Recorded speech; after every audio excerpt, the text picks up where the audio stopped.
Today on Interview360, a person's handwriting is as unique as their personality, which is exactly why the two are so connected. How a person dots the letter I and crosses the letter T can tell a lot about them. My guest today is Beverly East, a leading handwriting expert who's practiced the science of forensic document examination and has worked on a number of high-profile cases. We'll talk about those a little later. She's also written a best-selling book, a guide that gives you insight to finding your soulmate through handwriting analysis. Hi, Beverly. So nice to see you. Thanks for being here. Thank you for having me. So a person's handwriting is very unique to themselves. I mean, it's pretty much like a fingerprint, right? It is a fingerprint. It's yourself on paper. It's a picture of yourself on paper. What is handwriting analysis used for? It's used for identification, working with the police. If somebody has been kidnapped and they want to have a sense of, it's a profiler. Graphology is stroke analysis, looking at personality. And forensic document examination is stroke comparison. So you're looking stroke to stroke and comparing the two strokes. Graphology is the study of handwriting, understanding personality. So we are looking at your handwriting to identify your strengths and your weaknesses, your personality.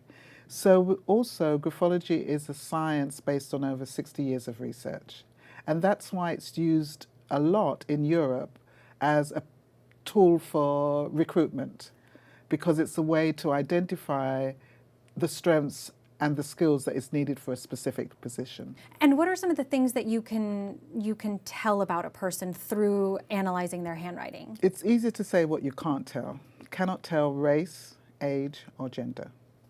But you can look at someone's handwriting, understand how they communicate, what motivates them, how they process information, their level of determination or their lack of. The vowels can tell a lot about you.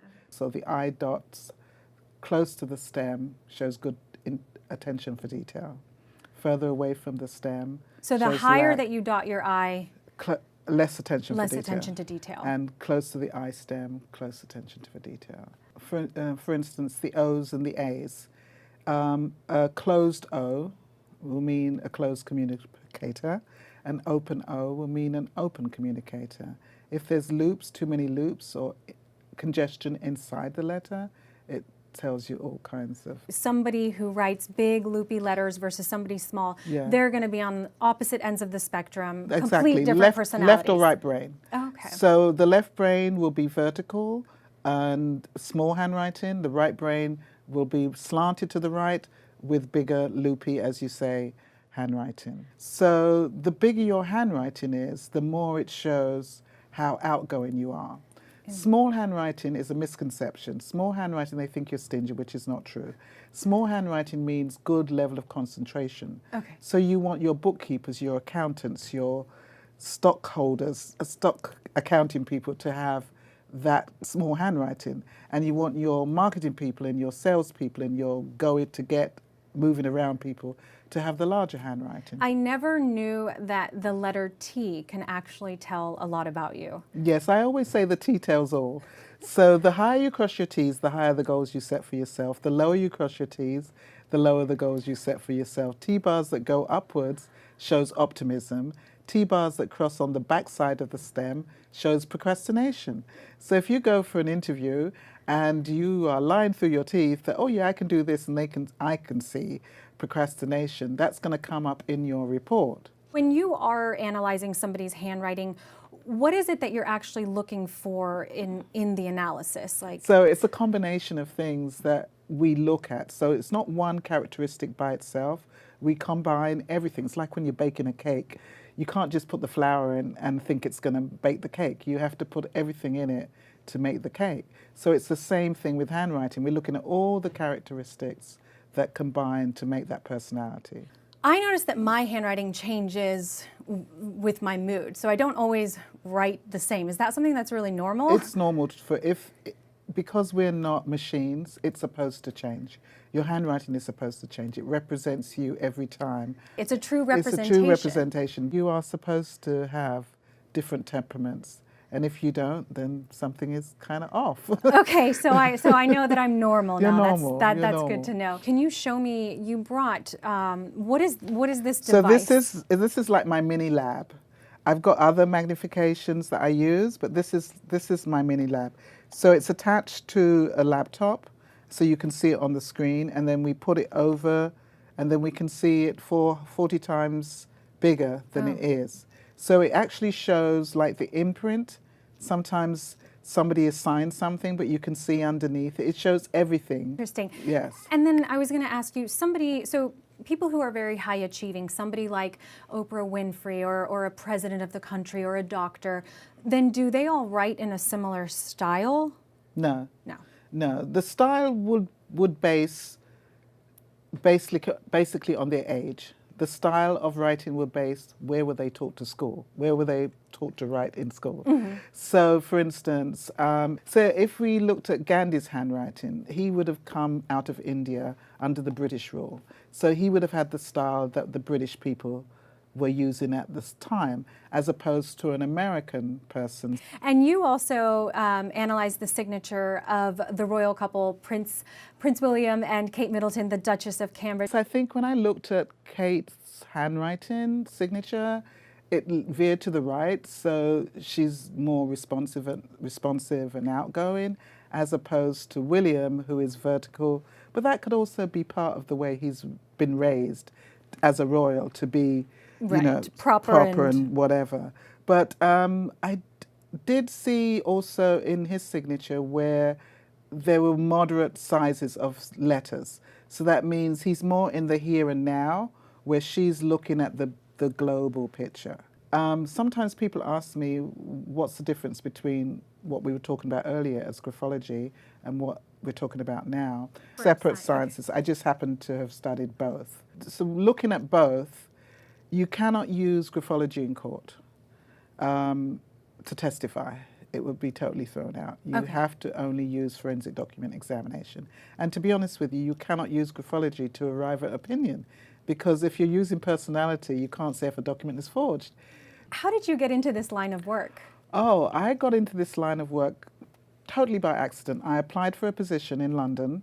It was a recruitment consultancy, and a part of the selection process was to analyze the handwriting. I was offered an interview and finally got the job. When I got inside the organization, we were like Stepford wives. I went back, and then one day I just said to the boss, "What are you doing to us? What are you putting in the tea?" And she says, "I have no time for personality clashes. I just want a good team that can work together, and this is my team." "Well, how did you do this?" And she says, "Oh, I had you all analyzed." "Oh," and I said, "How?" And she said, "Handwriting." I went, then I wanted to see my report. And when I saw the report, it was like, oh my God, this is me. To a T. To a T. There was nothing I could deny, even the negative things. You know, in an interview, you can kind of waffle your way through stuff. Handwriting reveals everything. I did want to ask you, though, you had to authenticate a document that was sold for $4.5 million US dollars. Yes, hard to believe.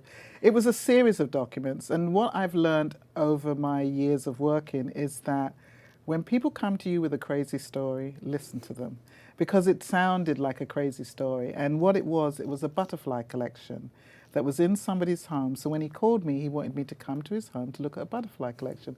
No, I am not a doctor. I don't do house calls. I actually met him in his office, and he bought photographs.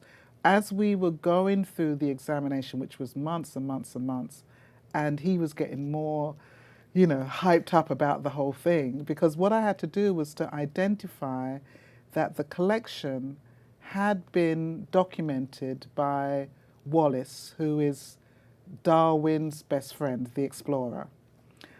So Wallace had labeled every single butterfly by hand. So it was identifying whether it was his handwriting. And he sold the collection to the Smithsonian. Is that it seems like a lot of pressure on you, though, because you're analyzing and you have to verify it. So do you sometimes feel, I mean, because this can be a kind of high pressure job? No, then. It can be high pressured, especially if you're working on a murder case, which I've had a couple of those. But I I shut out the client. Like, don't call me again, don't ask me anything. Because if I have to go to court, I can't be persuaded by the client just because they're paying me. I can only tell them what I see. And what I try not to do is not to listen to what the person is telling me, what they think it is, but to be objective and approach it from a total sterile point of view. A blank Very canvas. analytical. Yes. Yeah, I really enjoy my work. I feel like what you do could really be made for movies. Oh, it could be. I mean, there's 100 stories, but you know. But you also wrote a book, Finding Mr. Right. And so using analysis, you can really see if you're strengths and compatible. weaknesses. Right. Okay, strengths and weaknesses. And it doesn't mean because you have a weakness it can't work, but at least you know up front. So it's just adjusting. It's a tool. It's adjusting. And when people buy it, they call me up and they say, oh my God, this is so great. And I feel we don't have to be in relationships for 2 years, 3 years to know somebody. We can know them up front, either move on or adjust to some of the characteristics that you don't like. That is fascinating. Well, I want to thank you so much for being here. It's been really interesting getting to learn all about handwriting analysis. Thank you very much for having me. And thank you for watching Interview 360. We'll see you again next time.